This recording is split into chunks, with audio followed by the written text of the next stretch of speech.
A sarokfent technika a legnépszerűbb a lábtechnika használatát tekintve. Sok kezdő dobos tudatalatt is ezt a technikát alkalmazza. Ezen lábtechnika megfelelő használatához elengedhetetlen a tökéletes ülésmagasság, illetve pedál és ülés közti távolság ideális beállítása. Persze az sem árt, ha ismerjük, hogy hol kell elhelyezkedni a lábunknak a lábgépen, milyen mozdulatokból áll össze a mozdulatsor, illetve hogy milyen játékmódok kínálkoznak. Ne menj sehova, mindjárt megtudsz mindent!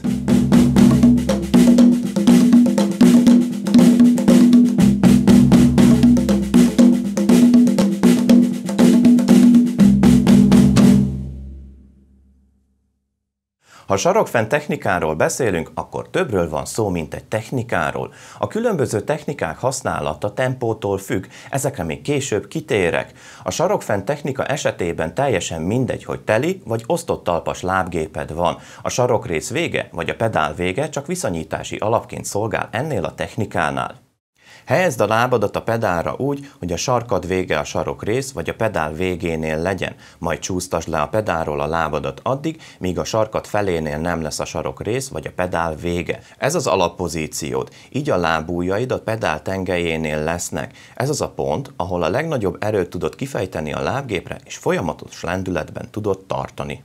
A bokád megmozdításával emeld fel a sarkadat addig a pontig, míg a lábfejed nem kerül egy vonalba a sípcsontoddal, és már csak a lábujjaid érintkeznek a pedállal. Ügyelj arra, hogy a lábujjaiddal nem engeded el a pedált. Fontos, hogy végig kapcsolatban légy a pedállal, ahogy az is, hogy a kalapács ne mozduljon el, vagy ha el is mozdul, akkor ne érints meg vele a lábdobot. Ennél a pontnál elegendő energiát gyűlt már össze ahhoz, hogy ezt a lábgépre átvidd. Ezt a sarkad lejtésével teszed meg, így a kalapács robbanásszerűen érkezik meg a lábdobra.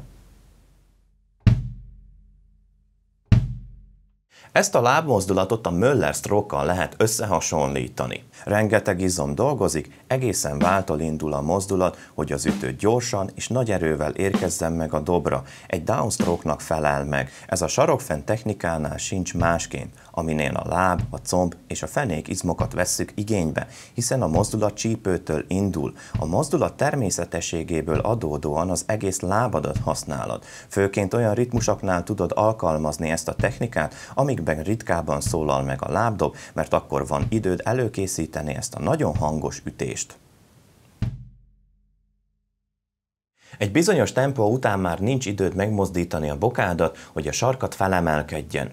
Így ezt a mozdulatot kihagyva a sarkadat a levegőben tartod, és már nem bokából dolgozol, hanem lábból. Ha a sarkadat alacsonyan tartod, akkor halkan tudod megütni a lábdobot. Amilyen magasra emeled a sarkadat, annyira nő a hangerő is. Ennek az az oka, hogy a lábizmaidat megfeszíted.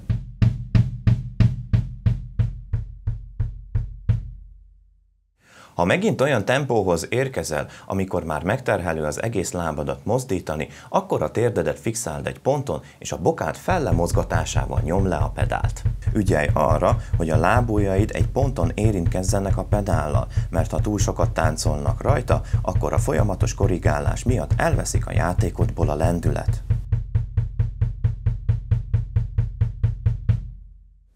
Ezt és az előző technikát a full stroke-kal lehet összehasonlítani, amikor is az ütőt folyamatos lendületben tartod.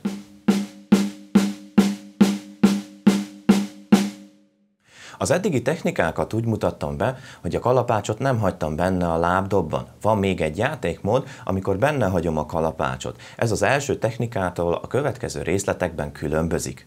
A sarkadat egy picit emelt fel a sarokrészről, így a kalapácsot minimális erőkifejtéssel a lábdobon tudod tartani. A bokád megmozdításával emeld a sarkadat, de ügyelj arra, hogy közben a kalapács végig a lábdobon maradjon. Csak az utolsó pillanatban mozdítsd el, amikor a sarkad már lefele mozdul, végül érkezz vissza az alappozícióhoz. Figyelj, hogy a sarkad ennél a technikánál ne tedd le.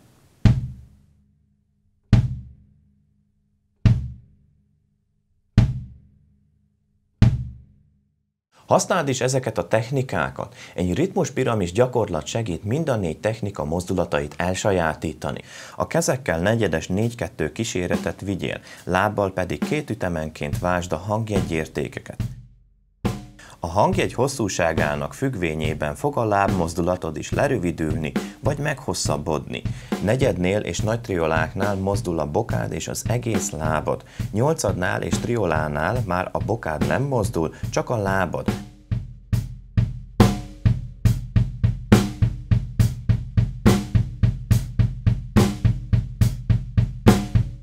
16-odoknál pedig a térdedet fixálod egy ponton, és csak a bokád dolgozik.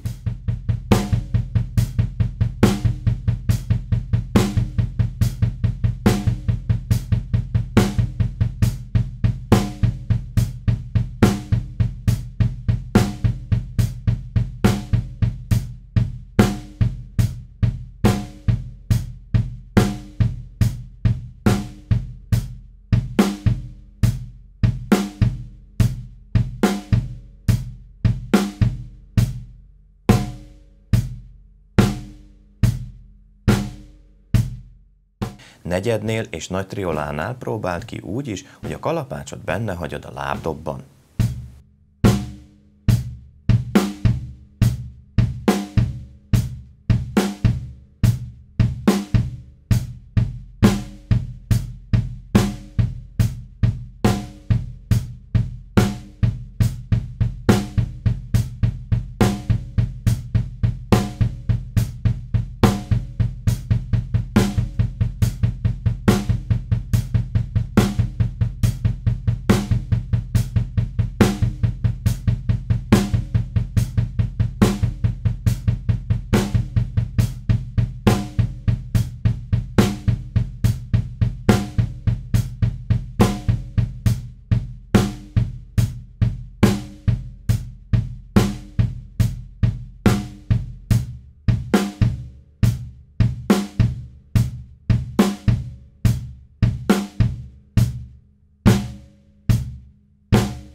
Köszönöm, hogy újra velem tartottál. Ha tetszett a videóm, akkor azt mindenképp jelezd felém egy lájkkal, és ha további érdekességeket szeretnél, akkor nézz szét a csatornámon, vagy iratkozz fel rá, és ne feledd, ritmus nélkül az élet tévedés volna.